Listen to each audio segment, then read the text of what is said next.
He wants to see a girl dancing on the tailgate. Hey, wait a minute. You're sorry. Hold on. Put a pause right there, Renee. Sorry, we have to pause the guest here. Hold on. Wait a minute. I'm not going to take this anymore. Okay, wait a minute. So.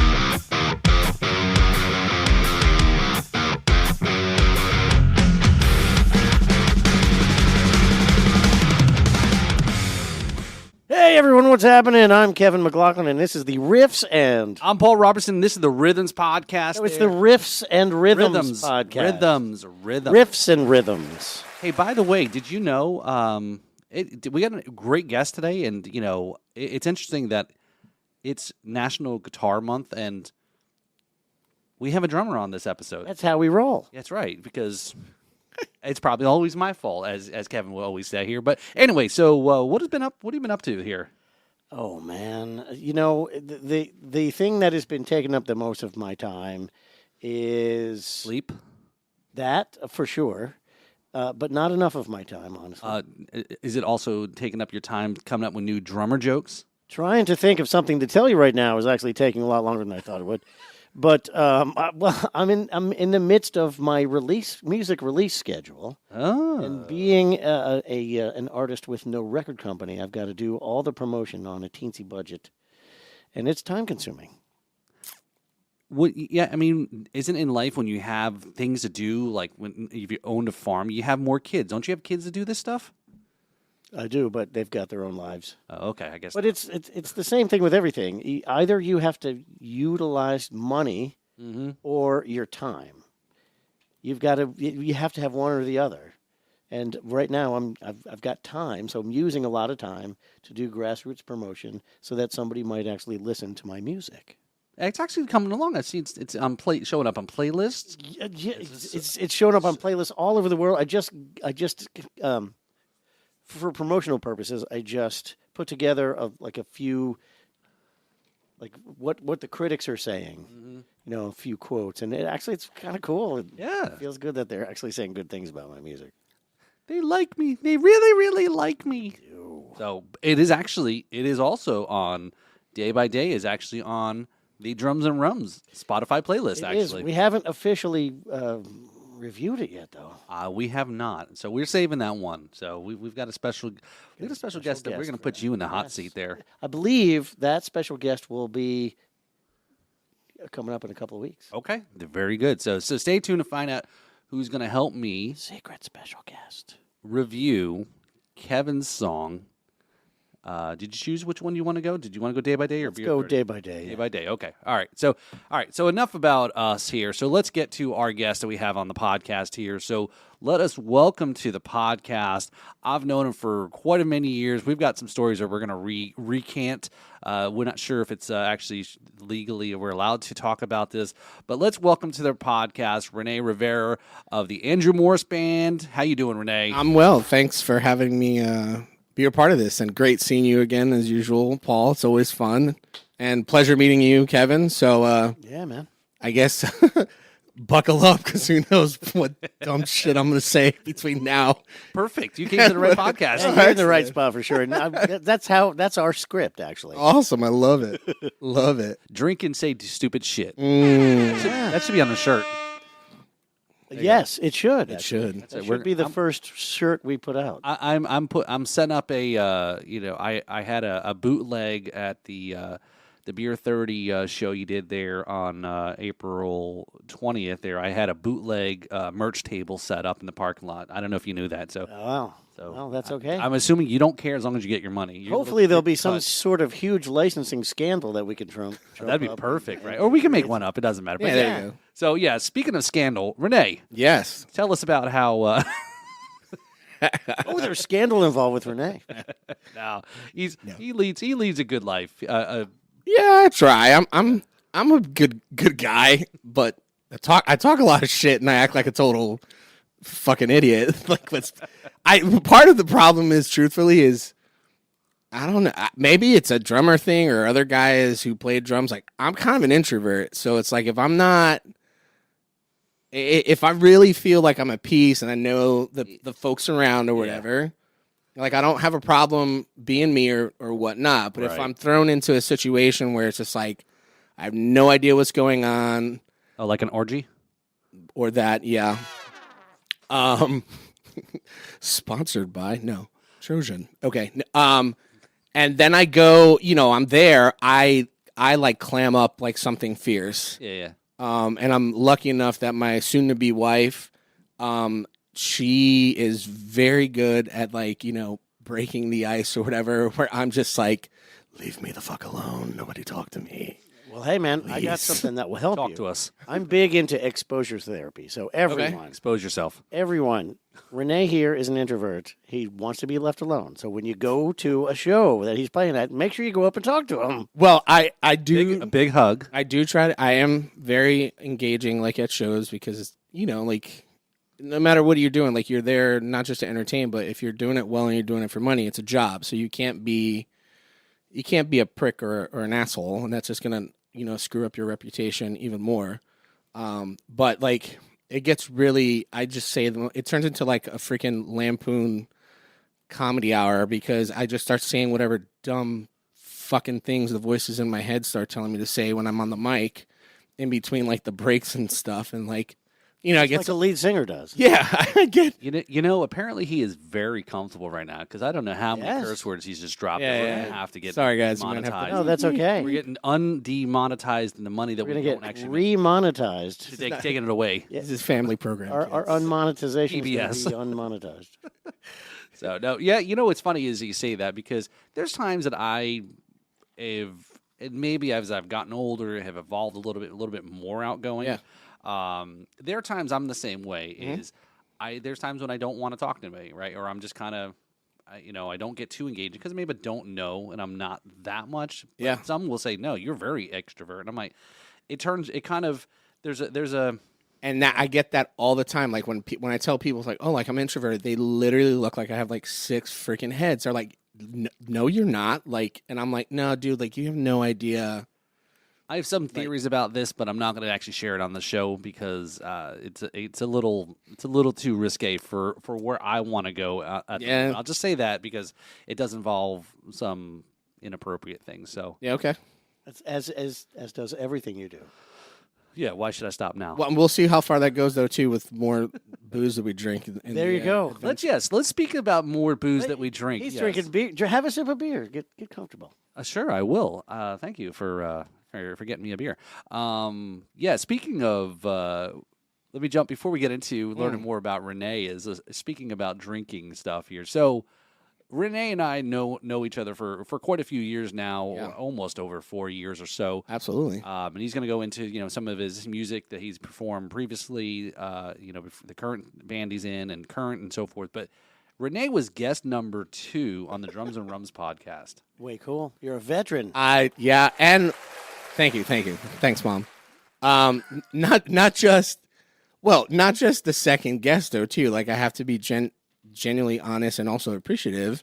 Like Paul has been extremely gracious through his podcast, Drums and Rums, to have had me back, I think 3 or 4 times. 2 of the 3 or 4 times to actually be a Co-host. a sidekick, co-host or whatever, for Dorothea Taylor, who, in case for you non-drumming people, she is this gorgeous and incredible elderly woman, I believe, in her late 60s, maybe early 70s. Dorothea, don't kill me. I'm sorry. I still love you. She's really 35. And she, believe it or not, she was on the Tonight Show with Jimmy Fallon like about 6 months ago. No kidding. Jamming out against like Questlove, and amongst other things. Long story short, she's incredible. And when I say that, and Paul could attest to this too, like, I mean, dude, her first introduction to the world, like amongst us drum nerds, is through the online learning platform called Drumeo, which you've actually done an episode with Jared Falk, who's one of the founders. They're based out of Canada, blah, blah, blah, blah, whatever. Grandma did a fucking kick-ass cover of Down with the Sickness by Disturb. Oh, wow. Note for note. And you're like, wait a minute. Like, Grandma is like making us all look like a bunch of biatches, like right now, and dominating. And as soon as I saw that video, I fell in love because it was just inspiring. Like, it was just freaking awesome. So anyway, I digress. So he was generous and gracious enough to invite me to do that one. I think it was like before Dorothea. Juan Carlito Mendoza, another phenom drummer. He's not so much in like the spotlight per se. His biggest area of recognition, believe it or not, I think was the 2019 or 2018. I forget, and if I get the date wrong, something like that. Drum Off, right? The Drum Off Festival that Guitar Center used to do or whatever. Right. He won the national, title. Oh wow. And his like solo was like what pop, funk, and then like Latin kind of grooves and rhythms like all intermingled in between, and you're just like, holy crap. Anyway, long story short, he came and met on Paul's Drums and Rum podcast. Paul invited me because his full-time gig is he's an educator. He's actually a music teacher up in New Jersey. Does lessons on the side and has like his own channel or whatever. And he's published now. He's got 2 books. And then he's also, I think he does like sub work and things like that for some of like off-Broadway or Broadway performances, playing for some of their deals as well. Amazing human being, right? I mean, super freaking nice. And just stupidly talented. So anyway, and then you've had me on a second time as another guest appearance. I think it was like one of your Friday live or something like that. Yeah. So no, it's been fun. So yeah, Paul and I go way back, and Paul's just a great guy, and I was very grateful and happy to be a part of this adventure with both you guys and get to meet Kevin, and he gets to see how stupid I am. And No, you totally rock, man. Who knows, right? You guys may actually, line up and maybe gig together, put a show together or something. Who knows, like that. man? You never know how many drummers are going to actually show up at a Kevin McLaughlin gig. Well, we know there's going to be 2 drummers at your Saturday show, right? I Because can't wait to find out who the other one is. So Renee and I, again, I'm going to give a shout out to a different Brad this time. Actually, I know we usually talk about Brad Brock on the podcast, but I want to give a shout out to Brad Evanson, a good friend of mine. He was actually part of the Shack here, one of the original members of what I always refer to the Dad Band, or I'm wearing the shirt tonight we called ourselves Lords of Leisure. good name though. I thought about a great band. I thought about it's like marketing is LOL. There's so much to it, and then these guys kind of decided to kind of put it. You don't need them. Yeah, I know. I You just have your own Lords of Leisure brand clothing. There you I go. should start I seriously did think about this. So Dad clothes. Yeah. I love. Okay, Just start with underwear. Yeah, Make sure the crotch is super soft and what? Yeah, something to keep What is- your stretching, dangly what? Because parts from hitting you in As the you knees. Zoo? I've never heard of as you get older, is that what it is? As you get older, Yes, kind yes, of. Yeah. So you need the right. Need more support. Support. Yeah. Besides the pens. Anyway, so I've known Rene for quite a long time here. He was a drummer in the band at that time when we met. Yep. Loch Ness Monster, right? Yep. So that was all original band. You guys played no covers. And we, I think still to this day, unanimously hold the record for the longest freaking interview / conversation in the history. I probably think in the history of all freaking podcasts. Yeah, Because we were probably here for like 4 hours. Yeah, this Or is longer than that. This is when I was just starting out, 4-hour podcast? bro. It was crazy, right? Oh, and we killed like a whole bottle of fucking Jack and half a bottle of like some kind of rum. Nice. It was discouraging for what else do we have to drink? Oh, I think we killed the fridge. Is that what ended the conversation as you were out of No, I think at some point, like either I or Paul looked at the clock and were like, "It's gonna be like 11:30," and we started like at 6.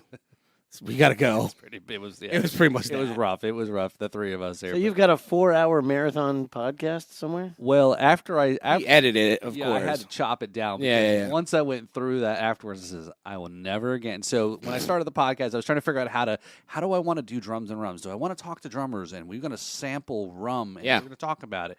So we start bringing a bottle in. I did that in the first episode. Did that in the second episode. Well, the second episode stopped that from happening ever again because of let's Me. just drink a whole bottle of rum in was one amazing. sitting and then more. And This is what happens when you leave drummers unattended. yeah, and then we did have a third here with us too, and that Yep. was with Brad, who we were talking about, Brad Evanson, and great bass player, man. If Yeah. you're ever looking for a bass player, Kevin, there's to pitch in there. Great Brad, guy too. super great guy. He puts his time in. He does his homework. He is ready to go. Yep. And actually, he's playing, I think, Saturday night up at Fort Pierce. I don't know, but I know, or whenever it is. But yeah, super great guy. He was one of the guys in the band, and he was actually the bass player that when I've talked about this before, when I was trying to get something started with Chris and Vaughn, he was the bass player.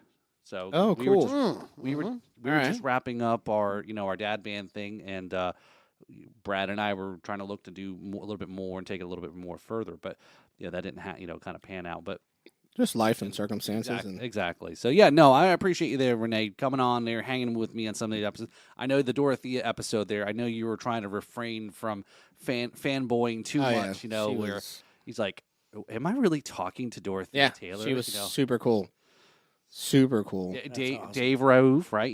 That first year you were helping me land some guests. I haven't heard it yet, but when you sent me a text, like 2-3 weeks ago or a month ago about Tito Puente Jr., I was like, holy fucking shit. Yep. Like he's become iconic and legend in his own right. But then you have to go back to, the Grandmaster, his old man, Tito Puente Sr. Yep. Who, I guess my drumming, I would like to say I'm kind of versatile, and I'm not one of those kind of cats where, or I am one of those kind of cats where if you ask the $1 million question, if you're not a musician or just someone's just trying to get to know me or whatever, it's like, oh, like what kind of music, are you into? I'm the guy that you hate answering because I'm like, oh, like I like everything. But it's true. Everything from metal, depending. If it's like hardcore, like screamo crap, if it's that kind of stuff, I'm more focused on the drumming because some of those guys play some crazy things. Right. But I like something where the vocalist has some kind of actual, vocal tonal value, and there's melody, and you can hear an actual voice for like 12 hours. Yeah. And then nothing but like freaking blast beats for like the whole 3 minutes. We were just like, oh, like that's cool and all, but like there's nothing. There's got to be more to it than just that kind of stuff. Well, you're right. Loch Ness Monster, original band. I know. It's I guess it's the band's kind of we kind of went our own shelved it, right? Yeah. But speaking of the vocals though, Bruce had an amazing voice, right? Bruce was operatic trained or something to that So, effect. yeah, our singer in that project, Bruce, his name was Bruce Donaldson. He was classically trained vocalist. He got a full ride scholarship up to UCF for music. Yeah, man, and the guy's voice was like stupid. And, everyone that, we would let them hear, our stuff, were like, holy shit, like your singer's voice is like fucking mental.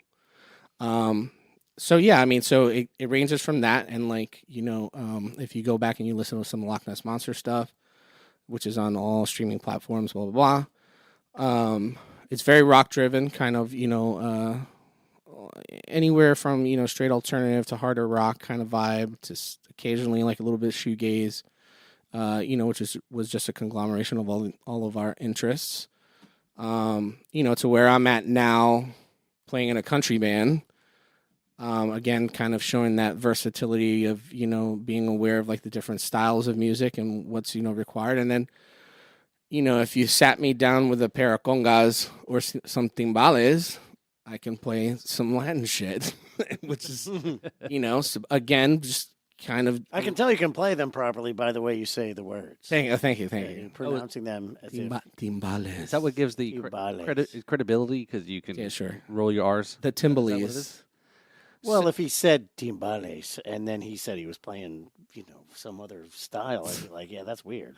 But because he's playing Latin, then it makes sense. Not the tamales. Not tamales. No, they throw the tamales. Yeah. You suck real bad. So so it's just that's kind of been, I guess, kind of my success is making sure that I'm open to kind of learning different kinds of, styles of music, and kind of just enjoying that journey along the process and seeing what kind of happens. So. Right. So how'd you end up when, because you were a little bit that hiatus there with Loch Ness Monster, kind of doing in COVID time frame, I think was right around that time. How did you end up with Andrew? So I've been now with the Andrew Morris Band for a year, and I think it was we had just hit a year with Loch Ness Monster, like releasing our second EP that was called "Working for a Future." We were kind of trying to write some stuff, had some things, blah blah blah.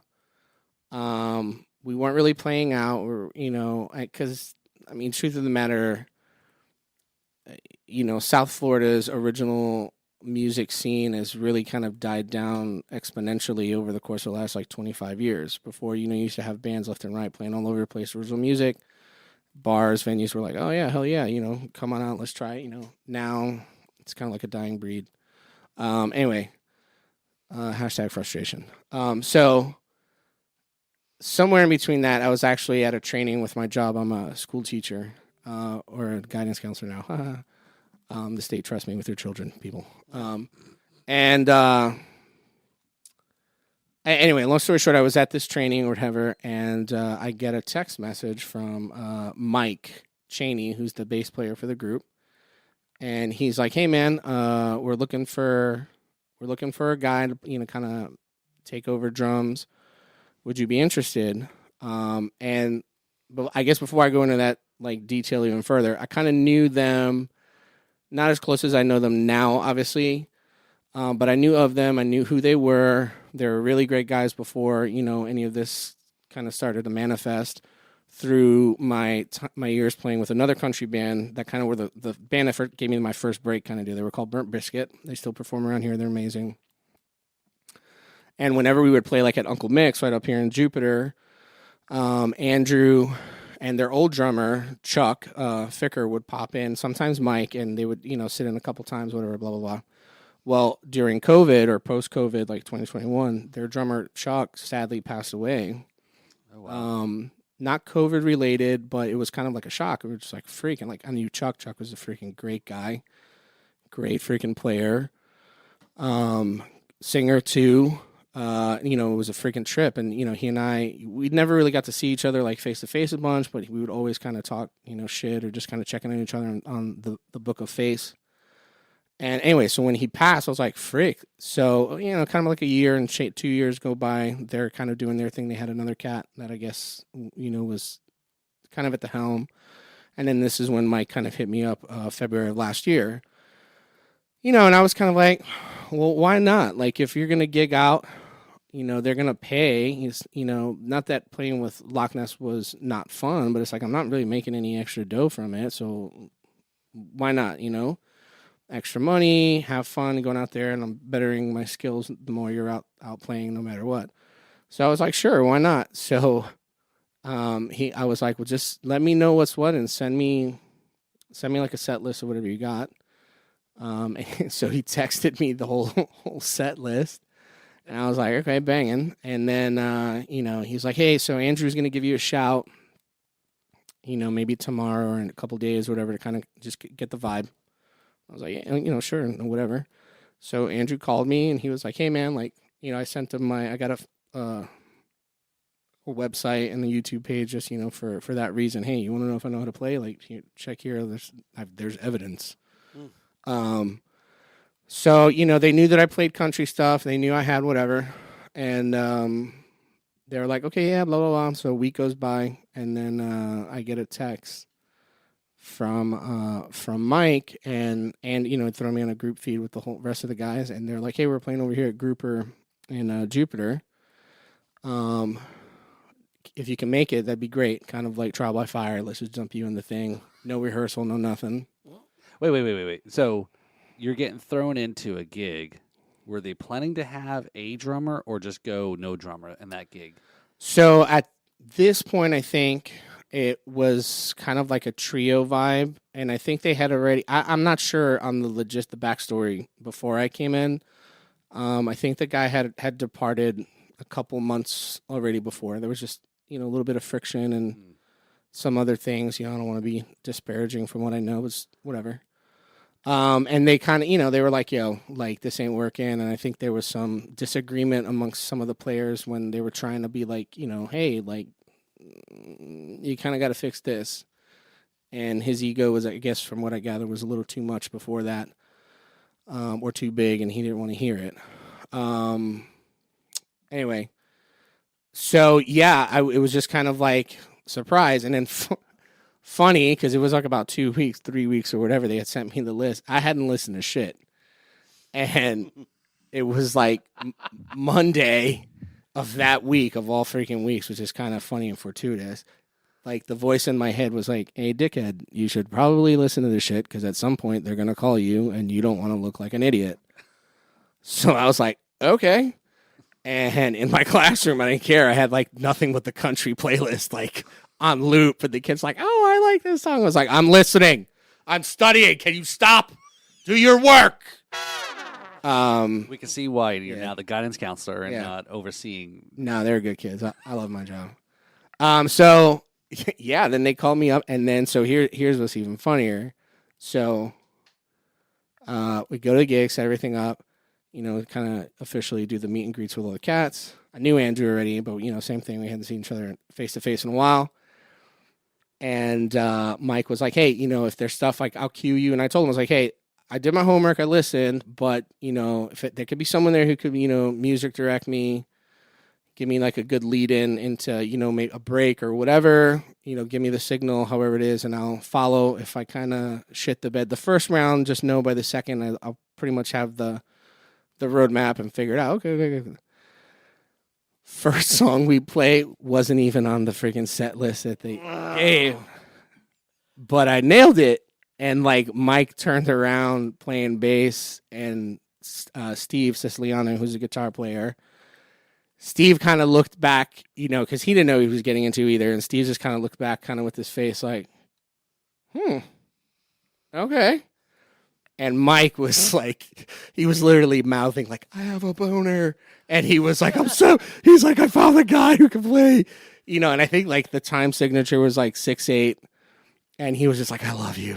And I was like, dude, it was like, we still got 3 hours. Like, I can completely destroy this and not be invited back. So, like, and, wait, let me get this straight. They hired you onto the gig of like 5 days before, and they gave you a song list, and the first song they played wasn't on the list, nope, and it was in 6/8. Yeah. Oh, so like, they weren't really coddling you in any way, were they? Oh, hell no. How do you refrain from saying, you motherfucking bastard? Yeah, like, that's not fair. Bait and switch. That's right. That's in Renee's head. Yeah, that's the bait and switch alert. Yeah. Wait, play that again? Okay, great. Thank you. And what did Mike turn around and say to you? Because this is getting clipped. He's like, I think I have a boner, and he's like, and I love you, Rene. And so like that was that's TikTok worthy right there. So we after that, and then I don't even know like the order, because here's the deal too. Even still now, when we when I play with them live, like, there's no written set list. It's all like audibles and kind of pick it up. So we did play a vast majority of like what was sent to me, and I kind of listened and did whatever. And some of the stuff like I did know from playing in other bands or whatever. And then there was definitely a couple curveballs where I was just like, nope. They were like, this one? I was like, nope, no clue. You can tell me where I gotta go? He's like, yeah. I was like, okay, cool. I was like, I'll follow. I was like, just give me a reference of like the groove. Is it, shuffle, straight rock, four on the floor, halftime, whatever. It's just okay, cool. And then they liked it, and here I've been with them now for a year, going on a year and a half. And it's fun. So, and that's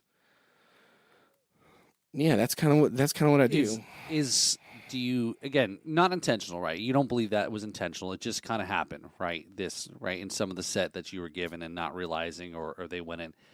because they were playing as a 3-piece mostly and so forth, is that they're used to a certain set as a 3-piece, or especially Andrew sometimes plays solo, right? And then you sometimes are a duo with him. Yeah, too, Andrew right? will do some solo stuff, and we'll do duos and trio kind of things where I've kind of sat in with them too. But no,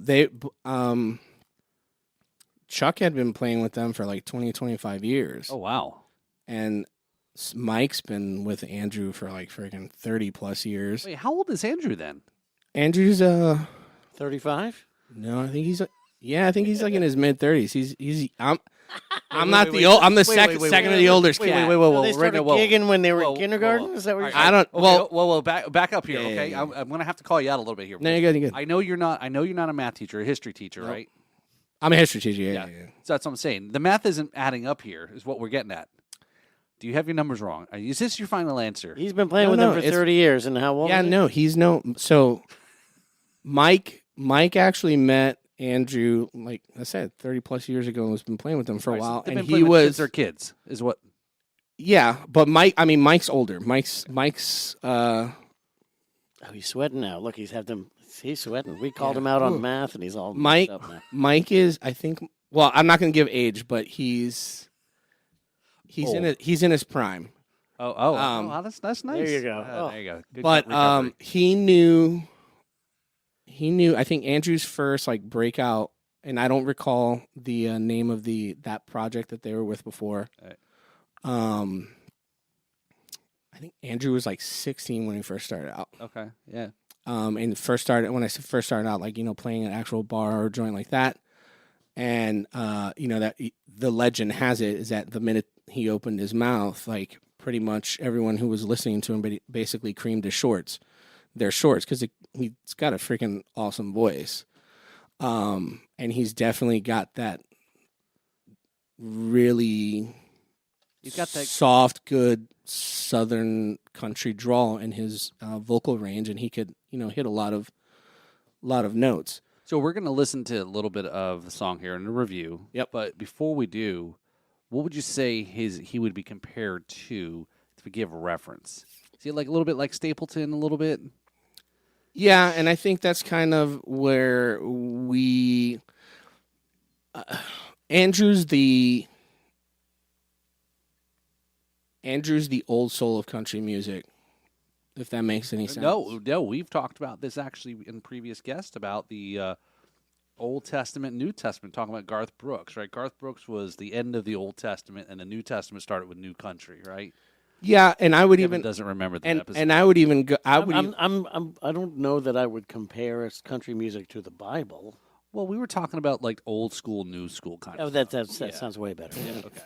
Yeah, but you got some country folks that might compare it to the Bible. That's or right. two. That's right. They will shank you and lynch your ass if you. That's very Bibleistic to be misstep. shanking people. Yeah. Yeah, no, that's my Puerto Rican side. Sorry. So no, but like, if you talk to Andrew and if you kind of go like on the website and read the bio and all that stuff like that, hashtag I did it.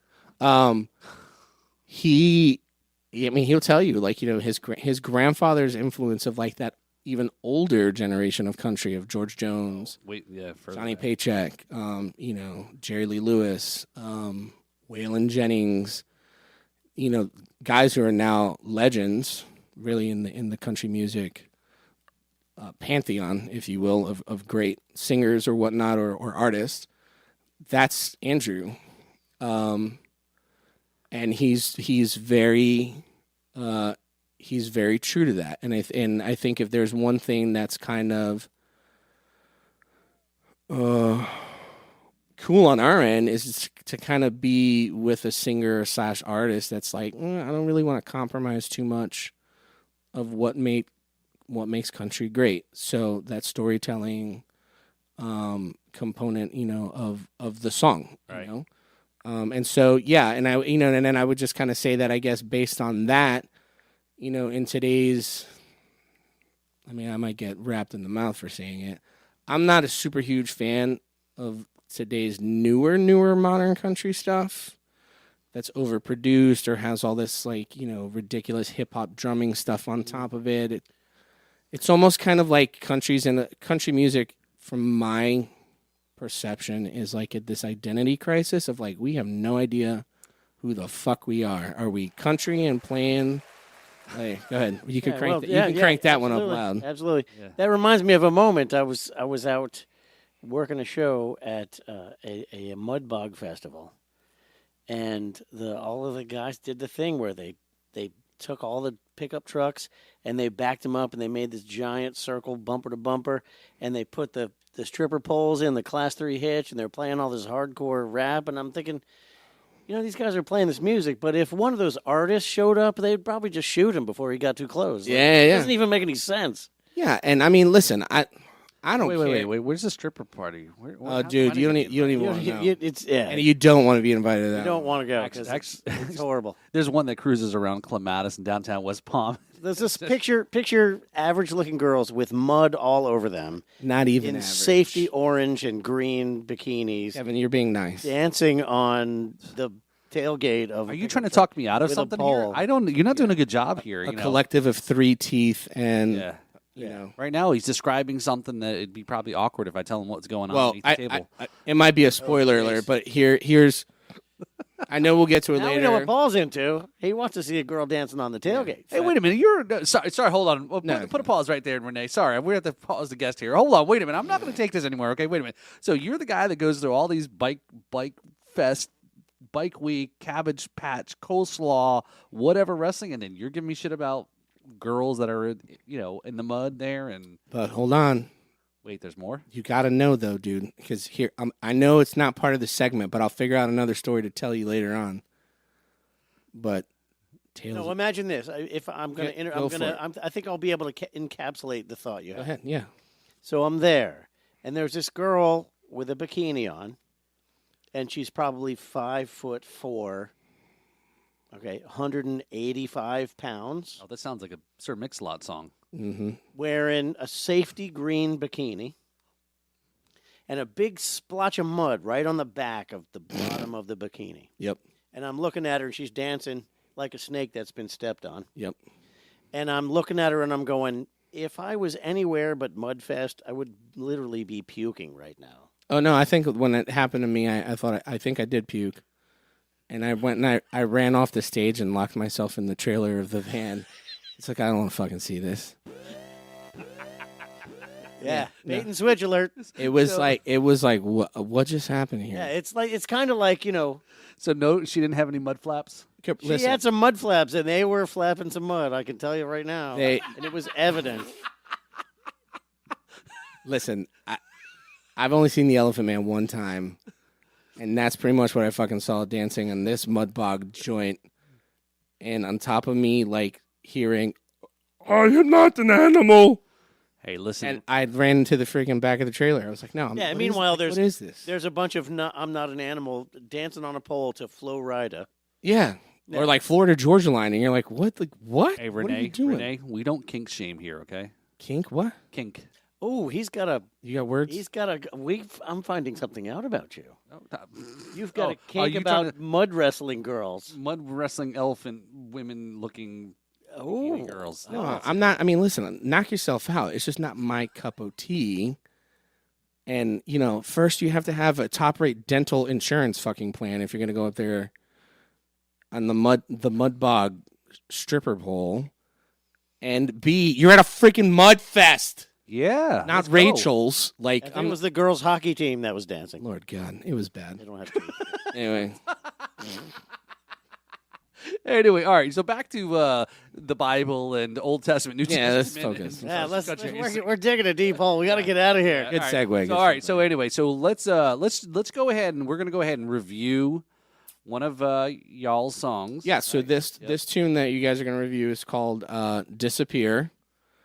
We are actually, believe it or not, we're actually in June slated to go back, I should say, to Raincat Studios, where Brian and Jeff, good friends of ours. Yeah, you had not too long ago on your show. Great guys. I've worked with them before when I was with Loch Ness Monster. So we're gonna go up there and we're gonna re-record this one. It's called "Disappear." And I think we have another tune that we are kind of slated to do.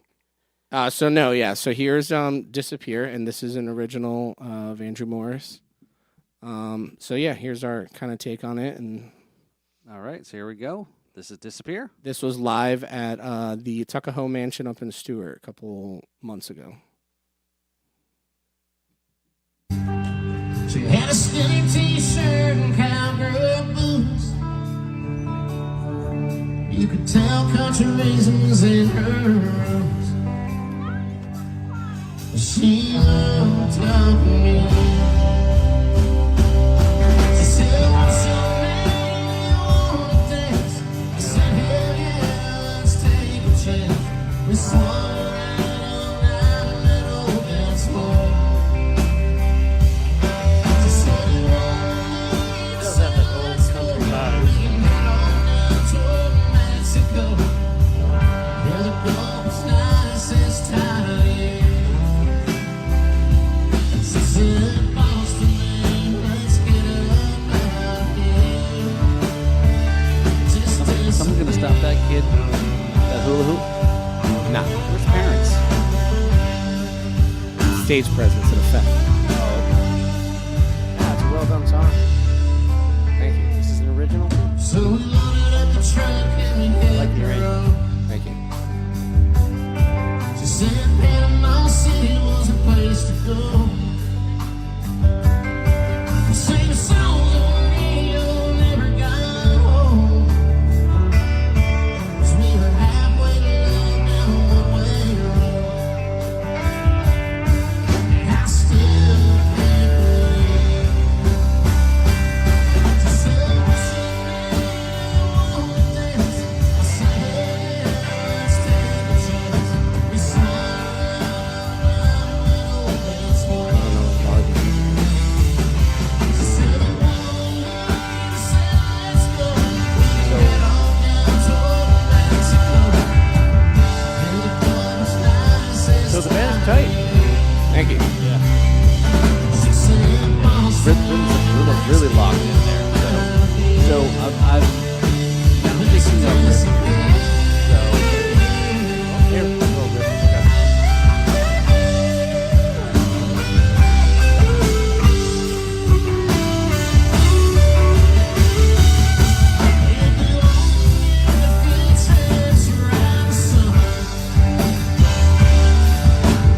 Yeah, I'm feeling rhythm. this is like a slow, like a good old slow dance down, right? Yeah, 100%. You said you old little. Yeah, buckle polisher, but it's not. It doesn't feel slow. Yeah, it's got a backbeat behind it. Yeah, it's enough tempo, but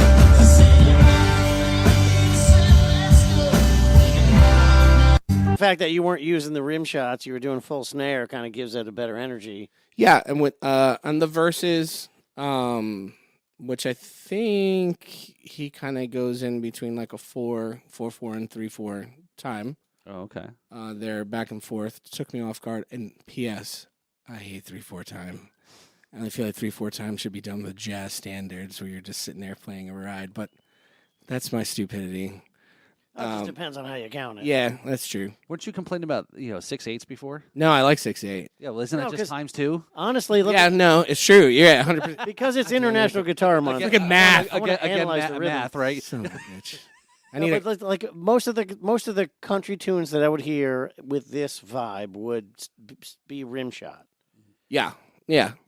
and it didn't start out with the rim shot, or did you start with rim shot and then you moved over to full snare? It starts out with just Hi-hat, right? vocals and guitar, and then just doing like some cymbal swells just for ambiance and little pingy things on the ride cymbal.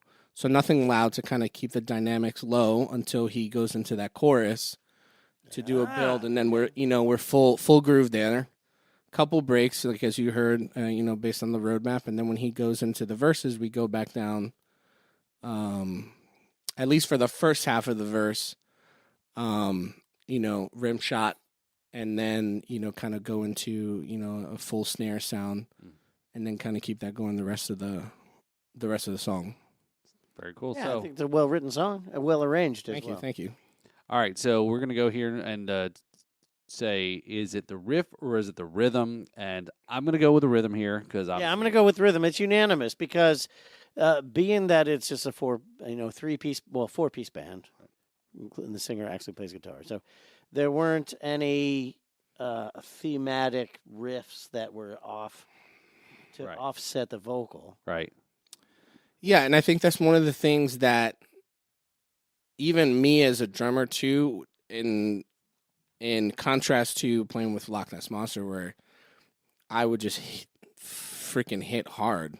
I hit hard still, but I think in this I've either matured and grown up a little bit, where I've come to appreciate the need For to back it down right. Dynamics. and remember, like, and I've never been the showboaty kind of drummer to begin with. I'm the pocket guy. I'm not going to stick twirl. I'm not going to shoot flames out my ass and try to prove like I'm better than anyone else. I want to get hired because I know I can learn the song well and I can play it well and just do my job. So I've also learned that my role is to showcase the other three guys in front of me, not to be the center of attention. So I've actually learned how to play a lot more dynamically and a lot more respectfully to Andrew's voice. And it's funny, like, we played a gig like 3 months ago at a joint whose name I'm not going to mention because they suck a bag of dicks, crawdaddies. Anyway, so we were playing there, Dropping. and there's the stage is there, and there's like the stage faces this way, but your backside is facing like the street where people are walking by or whatever. And there was a couple, and this gentleman was just like, "Oh my god, like what's your drum?" I guess he was a drummer. He started asking me stuff about my gear and like the cymbals, blah blah blah blah. And probably in all like the 26, 27 years I've been playing, the greatest compliment like I ever got. It's like, bro, you play so like aware of them that you don't try to take over. Like, I can't believe how you can hear everybody else. And I was like, oh, okay, cool. Like, thank you. So, it was a very good compliment of him, I guess, acknowledging my evolution or maturity in learning the instrument and playing the instrument. So I was grateful for that. So yeah, I mean, I love playing with them. They're just outstanding guys. So Well, like you said, I think you mentioned that the initial meeting with them and then saying, "Hey, Andrew's going to give you a call to kind of get a vibe," and that's half of it, right? I think we always know and talk about is meeting and joining a band. Maybe a fill-in thing is one thing, as a hired gun. But yeah, and I've before I even joined up with them, I did a sub gig where the same deal, and I guess here's my soapbox, if anything. Like, if you're gonna get hired for any gig, like whatever instrument you play, if you're gonna get paid for it and you're gonna go there and you're gonna put on a show, like, you better do your homework. Like, you better take the time to listen to the material, to study it, understand it, so that when you're there, yeah, you're gonna have like the nerves a little bit, but you're not so freaked out because you didn't rehearse. And that's the other thing though too, whether it's either you go to an actual gig itself or you actually are going to sub for a band and you're going to go for a rehearsal or two before you actually do the live show. Any of those rehearsals beforehand, before the live show, that's not for you to go there and learn the freaking song. You better know the song before you get there. So you better do your homework. If there's shit that's like uber complicated, I mean, you could ask my fiance. I'm on the table with my earbuds, the same freaking song on repeat 900 times, writing a freaking chart out.